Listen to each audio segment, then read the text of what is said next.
What, do I have to throw the paper every week? Okay. Some cool events going on around the area.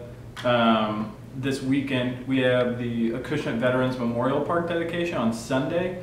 That'll be really cool, sort of self-explanatory. Go check it out if you're around Acushnet on Sunday. Should be good. And then the Millicent Library is kicking off their summer reading program. The first events happened Thursday, whatever last Thursday was when the paper came out. I should know, I don't. I'm busy, I'm doing these videos for you guys. What do you want from me? Additionally, I was able to go out to the Holliston Marketplace last weekend and shoot some photos. That was fun. It was the first of what will be the events until the 1st of September is when Chris Richard told me that was going to be the last one. There's an event with the Miss Massachusetts Outstanding Teen this weekend as well in Fairhaven. Check that out if you're around. And then a couple of other stories. In Acushnet, the school board approved a shift from letter-based grading systems to number-based.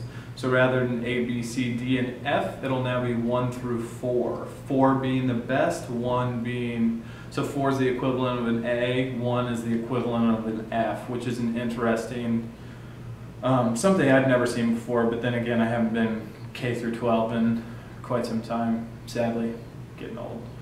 But then in Fairhaven, another BPW story, it never ends. Robert Hobson requested that Fairhaven cover his the Board of Public Works election related court fees, and that did not really go over so well. There are some legality concerns with covering court fees of a town employee with the Board of Selectmen and Town Council. So he was advised to file a claim against the town and then they could research further.